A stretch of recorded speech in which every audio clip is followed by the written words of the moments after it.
Hello ladies and gentlemen, and welcome back to another video on the iceberg, and it is another iceberg video. I know you guys enjoy these and I love doing these too, and this is one that you guys actually said that I should do. This was in the comments, and of course if you do want to comment down below what iceberg should I do next, then please tell me down below. Please do smash a like button. Let's try to hit 3,000 likes. But if you're not too aware of the iceberg series, then where have you been? But if you haven't, then simply put, there is an iceberg that you can see, similar like real life, where you only see the top of the iceberg. However, under the surface, it gets deeper and darker, and the further down you go, the more sinister it may get, or unknown. For this video, I will go into the more sort of light-hearted, unknown things or less known things about Messi and Ronaldo, and then the further down the iceberg we go,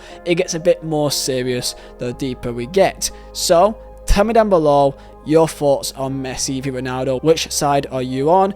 And I'm looking forward to going into this, so let's get stuck in. But first, the Premier League is back. It sounds good, doesn't it? However, I have a problem. Because I live overseas and not in England, it means that if I ever want to go and look back on memory lane, I simply can't, because I am location locked. Many clips, movies, football games, a lot of things have your location locked nowadays. And that is why you need a VPN. Sponsored by Surfshark. Surfshark, the boys, they've come back again, and this is my favourite sponsor because I actually like sharks. I have a 2-year-old daughter, okay? She won't shut up about baby sharks. So here I am on a Sky Sports Premier League website, and oh no, I can't watch the game. And that is when we bring in, boom, Surfshark VPN. Look at this beautiful thing. Of course, you're not just limited to the UK, but you can go to pretty much anywhere across the world.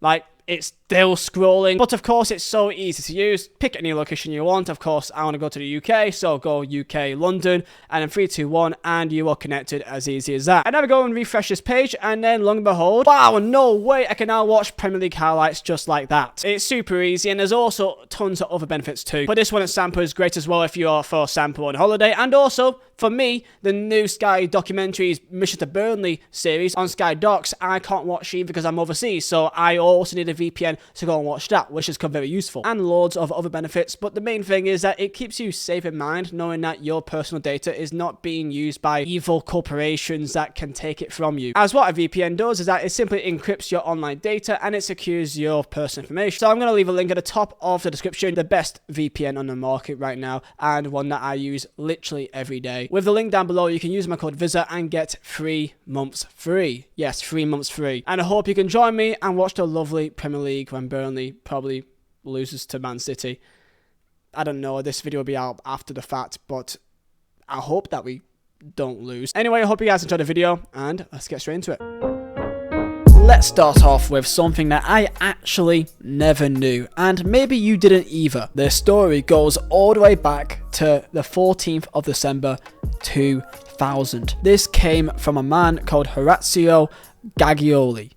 I've definitely butchered that name, I'm so sorry. Gaglioli was an agent who actually saw Messi live at only 12 years of age. The story goes that Messi was given a trial at Barcelona, and he was actually in two minds from his father. He was in the middle of deciding between Barcelona or Real Madrid, mainly because Barcelona wasn't too sure about taking Messi in due to his stature. A Barcelona executive in Carles Resach, I'm definitely butchering these, I'm so sorry, in his own words said that it only took him a few minutes to know that he's seen someone special. Now, of course, hindsight is a wonderful thing, but maybe he actually did think that. However, Messi's father was not too convinced and was threatening to take Messi away and seeking a trial at Real Madrid. So in a quick turn of events, Messi was signed, but it was all on a whim. They were not in an office and they had no intention of making a signing that day, so they used the next best thing, a paper napkin that was given by a waiter. On the image you see in front of you is the paper napkin held by Horacio Gaglioli, an agent involved in Messi's transfer to Barcelona, stating on a napkin the following: signed by all parties involved. And that is officially how Messi was signed to Barcelona. I'm actually surprised that I never knew that. CR7's name. Cristiano Ronaldo has got his full name, which is Cristiano Ronaldo dos Santos Aveiro, which is not the main thing about this, but that is something also to know. In different cultures, and in Portuguese culture, you can take the last names of both your mother and your father. And his name Cristiano Ronaldo, his first Cristiano is just a nice name by his mother, I believe, but the name Ronaldo is mainly from his father, who was a huge fan of US actor and president Ronald Reagan. Cristiano Ronaldo is named after a US president in Ronald Reagan. So why is he not called Cristiano Ronald? Well, that's because there's no Ronald in Portuguese language typically, so the Portuguese equivalent is Ronaldo. And there you go, Cristiano Ronaldo. I didn't know he was named after Ronald Reagan. The more you know. Messi's nation switch. Leo Messi, as we all know, is the second coming of Diego Maradona.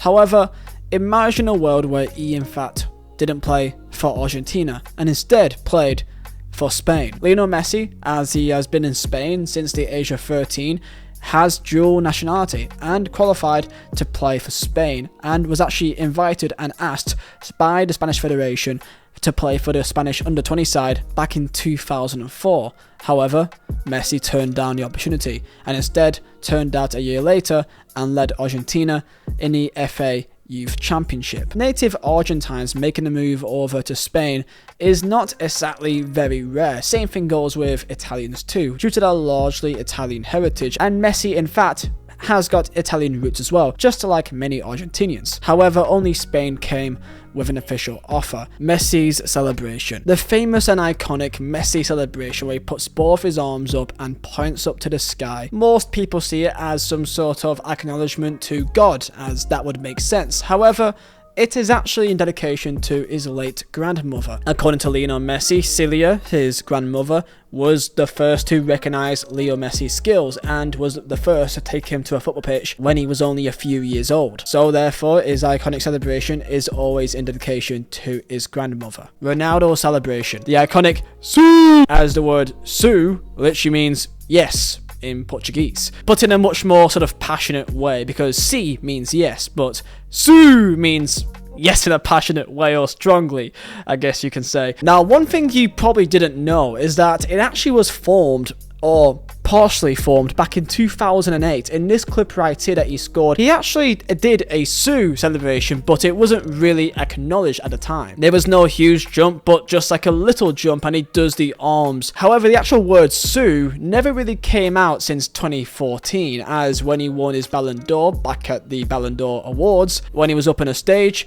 he then screamed, of course, the word "Su!" I gotta keep saying it. With the first time the "Su" being done was back against Inter Milan in a pre-season friendly. This was all the way back in 2013, where you can see it right now, and it's not in its full complete form, but you kind of get the gist. So yeah, it's simply him just saying yes in a kind of iconic way.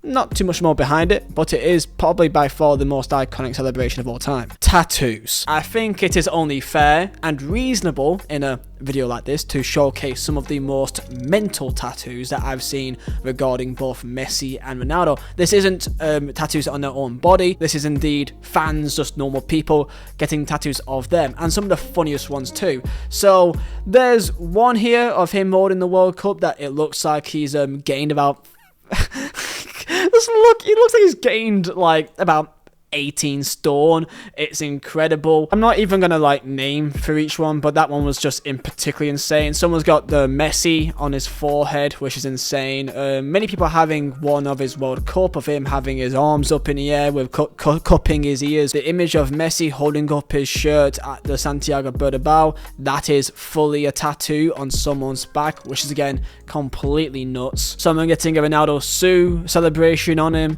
which he looks nothing like Ronaldo. Some people having the Ronaldo shirt name indeed tattooed onto his back. Some people having Ronaldo as basically a young child on his leg as well. Strangely, there is indeed an Argentinian striker which has Maradona and Ronaldo on her leg, but not Messi, and she's an Argentine, which is an interesting shout. The fact that people would actually think it's a good idea to tattoo someone else that doesn't even know you exist on your body, I find just insane.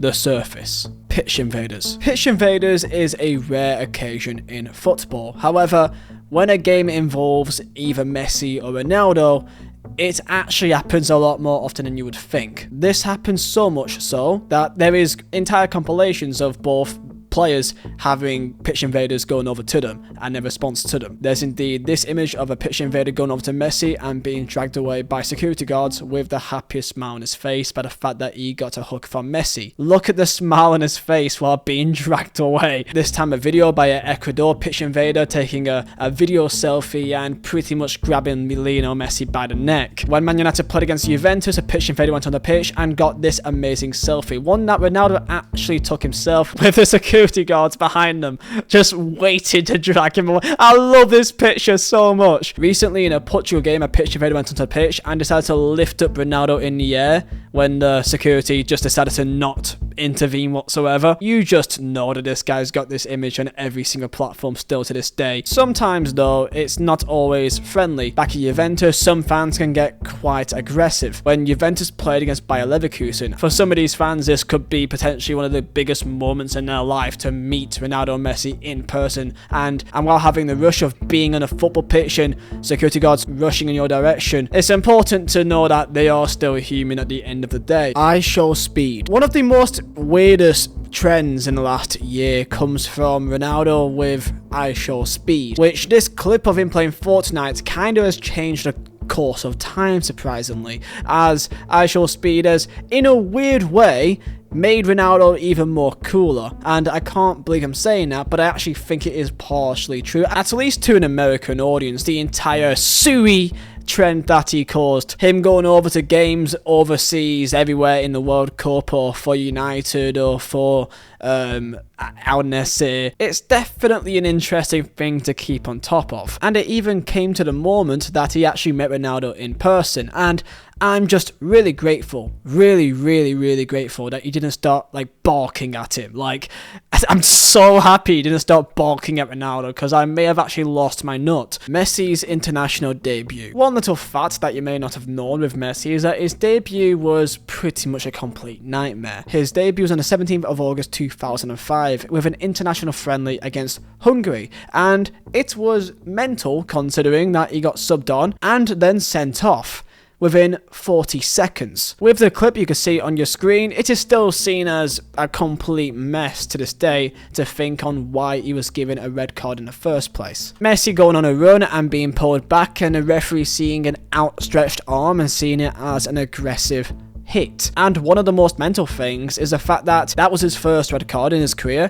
and then his second red card was 14 years later, in June 2019. Ronaldo and Vizeh Harry. This is completely stupid, hence why it's so high up, and I'm not even going to give this really any credit, but this is just an example of how far media corporations goes to make complete random shit up. This was everywhere. Daily Mail, top publications, putting out stories back in 2016 that Ronaldo was apparently claimed to be in a gay relationship with Moroccan kickboxer Vizeh Harry. Basically, I'm gonna make it quite simple. These two are friends, and there's one or two pictures of them shirtless, just out in the sun, and they think that they must be gay. I'm being deadly serious. As in their words, they say, the Portuguese footballer, known for dating a string of supermodel girlfriends, was said to regularly visit kickboxer friend Vizeh Harry for cuddles. You got a goddamn degree in journalism and this is what you've come to. Christ almighty. Anyway, this was a thing. Messi's GHD. I put in GHD for short, but we all should know it should mean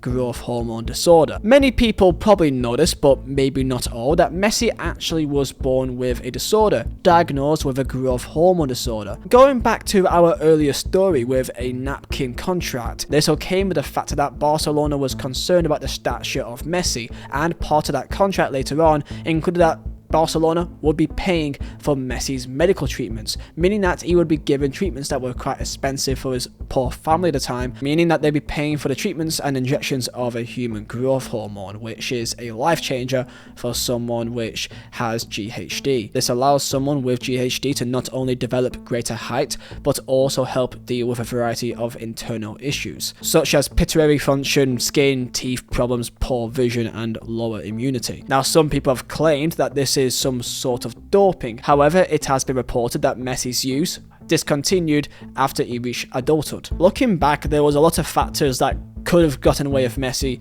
becoming the player that he was, and if it was not for FC Barcelona and for prescribing his treatments, he probably would not have been the player that we thought of today, simply because of the fact his body wouldn't allow him to. However, some people like to claim that a human growth hormone is seen as doping still, and people like to claim that he's still taking it. However, there's nothing to back that claim whatsoever. Beneath the surface. Messi's international retirement. On June 27th, 2016, Messi decided to retire from international football. At the age of just 29, he publicly stated that he wanted to hang up his boots from the Argentinian national team. After losing the 2014 World Cup to Germany, 2015 Copa America final to Chile, and the 2015 Copa America Centenario, yet again, to Chile, after losing 3 finals in a row, he publicly stated that he was going to retire from football, even though at the time many people felt like it was just him being emotional and that he may not even really mean it. Of course, even though that with hindsight we all know what happened later on, he came back to Argentina for the 2018 World Cup and continued to the 2022 World Cup, that we all know what happened there, and it all came together perfectly. However, during this time period, Argentinians really went up against Messi, and some still kind of don't forgive him to this day now, and why Argentinians still see Diego Maradona up above Messi, mainly because of this one act alone, that they felt like he turned his back on his own country, and no matter what he did, his actions still stay in the heart of Argentinians. Sometimes I do imagine a world of what would have happened if he stayed retired. I really do wonder. The Ronaldo wink. Oh boy, this was a fun time. The 2006 Germany World Cup. It is the quarterfinals and it is Portugal versus England. Ronaldo and Rooney was always seen as a dynamic duo during a time at Manchester United, and during this game it caused one of the most incredible scenes in recent football history, at this time anyway. England players at World Cups always have some controversy, and especially with red cards, the most famous being David Beckham in 1998. However, it appeared to happen again, with Wayne Rooney stamping on Ricardo Carvalho. This led to Portugal protest, and right in the referee's face was Cristiano Ronaldo. Instantly, Wayne Rooney saw this and shoved Ronaldo back in frustration. Rooney feeling like his teammate is stabbing him in the back, and instantly, Rooney was given a red card. Now, there is no confidence to say if he got red carded because of the push to Ronaldo or the stamp itself, we may never know. However, what happened next set people off. Cameras zoomed in to Ronaldo looking towards the Portugal subs bench, and during this, it appeared that Ronaldo made a wink to the bench. This was captured and put all over TVs across England, and you can imagine this absolutely lit up the country. At the time, this was huge. Manchester United's 2 biggest players in Ronaldo and Rooney going neck and neck in one of the most controversial moments in recent World Cup history. Is this damage that can never be repaired, and could it see the fall of Sir Alex Ferguson's Man United? Ronaldo did admit that he was indeed scared to return back to England, just in case of what may happen from not only the players but the fans. And if you want to know how it went down, apparently this made their relationship even stronger, surprisingly enough. They wanted to prove people wrong, and with history, it looks like they did that. Messi spitting incident. Back in 2008, Messi had a bit of a controversy with Barcelona, where he was reprimanded by Pep Guardiola for allegedly spitting at an opponent. This all came in a 4-1 win over Malaga, where apparently Messi appeared to spit on Portuguese midfielder Duda. Guardiola, in his own words, deemed the incident unacceptable. And sometimes it can go the other way around, where back in 2015 a massive incident happened where River Plate fans spat on Lionel Messi in a Club World Cup final. Barca won the Club World Cup final 3-0, and allegedly Recently, a report came out from Marca explaining that Messi was spat on at passport control. Ronaldo's interview. Absolute insanity occurred less than 12 months ago when Cristiano Ronaldo had an interview about 2 hours long with Piers Morgan.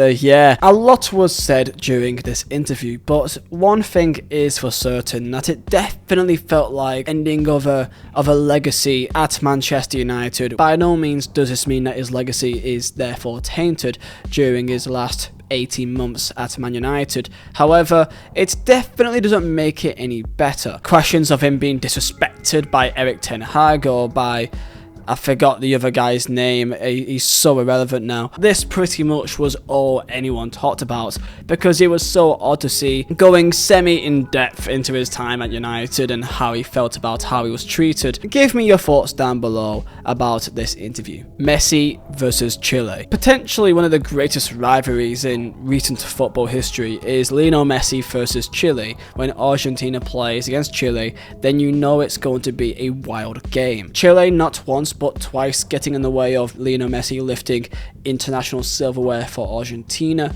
but also in recent years claims of corruption when it comes to Lionel Messi gaining a red card back in 2019, making allegations that after he was sent off over their win v Chile, saying, and I quote, "We don't need to be part of the corruption that we've suffered at this tournament." One of the most famous and iconic images of Lionel Messi was this, with the likes of Alexis Sanchez peeking his head over the back of his shoulder, which to this day I still see this photo almost every week. CR7 Jr.'s mother. Now I kind of feel weird bringing this up because really it does feel a bit personal, but putting it out there because I feel like people will say, why is this not in here? There has always been a bit of a story around the mother of his son, Cristiano Jr., and to this day it's never been stated who the mother is. Some claims that it was simply a waitress that didn't want to be known into the public light and simply wanted to remain anonymous. I feel like I'm like a gossip channel now, but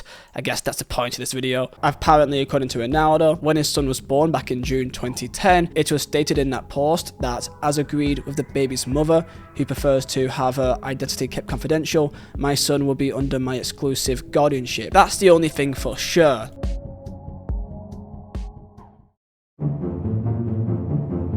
The darkness.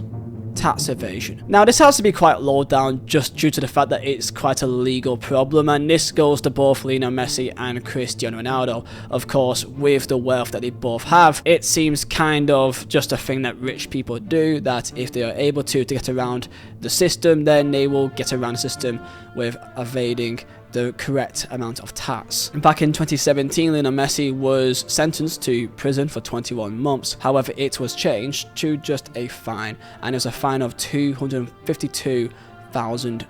This was after Messi, alongside his father Jorge, was found guilty of defrauding Spain of €4.1 million during the years of 2007-2009, as both him and his father was found guilty of using tax havens in Belize and Uruguay. However, same thing can be said with Ronaldo, in fact in a worse case, as Ronaldo was fined €18.8 million over tax evasion back in 2019. When it comes to Ronaldo, it is around simple image rights deals, and prosecutors claimed that the proceeds from those image rights deals were funneled through low tax companies in foreign nations to avoid paying the required tax in Spain. 4 incidents was officially put down on court, in which Ronaldo acknowledged these and acknowledged that he owed €5.7 million, so the fine was given. So yeah, when it comes to tax, not just Messi or Ronaldo, but a lot of footballers simply try their best to get away with as much as they can. Messi and Ali Bongo 2015. This is a weird one, and one that I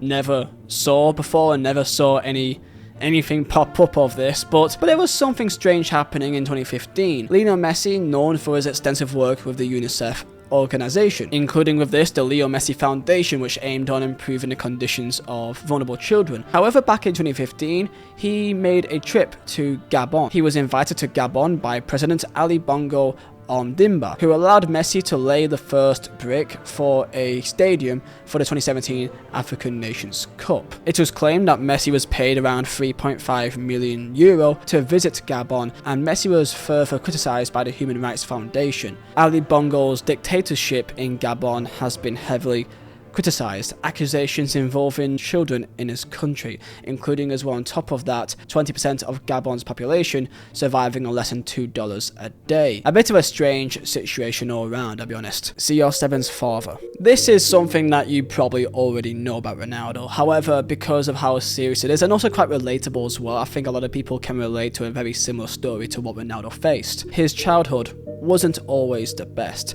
and his father was a part of that. A troubled family life that was caused by his alcoholic father, and this all came from his time when he fought in Africa during wars involving the Portuguese military, and from his PTSD from this war, he never recovered and led to alcohol. In Cristiano's own words, he said that he never really got to know his father and was never able to actually have a normal conversation because of it, spending most of his time at the bar every day, entirely forgetting Cristiano and his family. Sadly, due to this, his father never got to see Cristiano play, and he passed away in 2005 due to liver failure, due to the high consumption of alcohol for a long period of time. Because of this experience, Cristiano, to this day, still does not drink alcohol. However, he has admitted that he did drink after winning the 2016 Euro with Portugal, which, to be fair, I think we can all allow him to have that one. Messi cheating 2013. This is pretty much some media nonsense, however, it is something that's been about in the press, so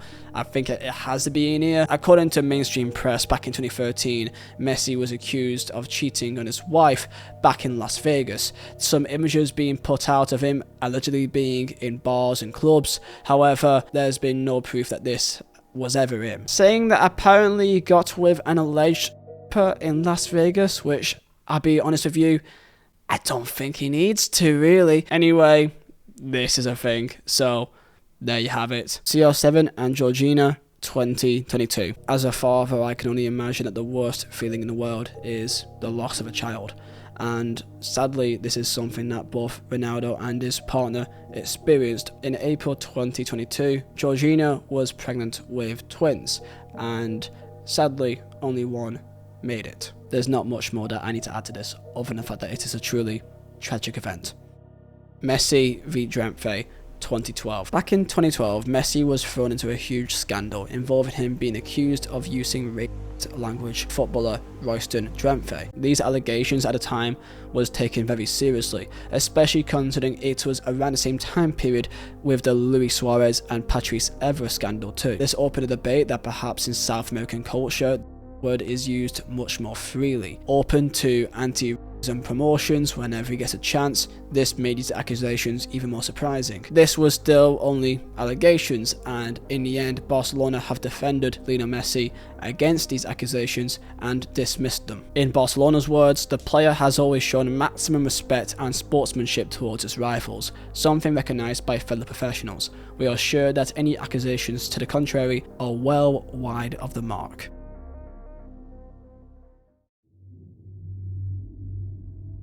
The Abyss.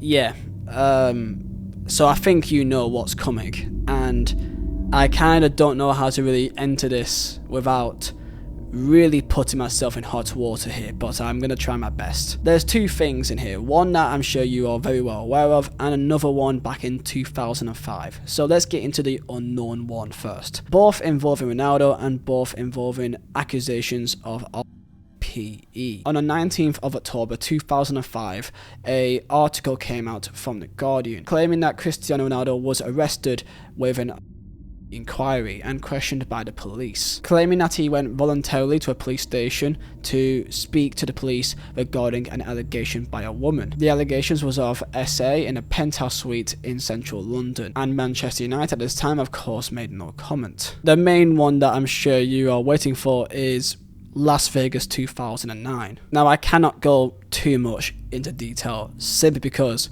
this is just a complete mess. However, I'll give you the broad strokes. In 2009, Ronaldo was in Las Vegas with his brother-in-law and his cousin, and during his time, it's been claimed that he met a model called Catherine Mayorga and alleged that Ronaldo PE'd her in a Las Vegas hotel. Ronaldo denied all the claims, called them fake news, and maintained that this was consensual. Images was found of both people involved together that night in Las Vegas. After these accusations, Ronaldo of course refused it completely, and it was reportedly settled outside of court with a roughly $350,000 payout. As it was settled out of court and with an agreement, it stated that this prevented Mayorga from pursuing criminal charges. However, recently from the #2 movement, claiming that she was pressured and scared of Ronaldo and accepted the settlement. The case was brought back up again in 2021 and the case was dismissed, and there's been no update on this since then. However, one thing keeps being brought up is that Ronaldo seems to always avoid America since this case has been reopened. Could it be true that he's avoiding going to the US to avoid potentially being detained? We won't fully know for sure. However, this is definitely something that still remains over the head of Ronaldo, and to this day is still active.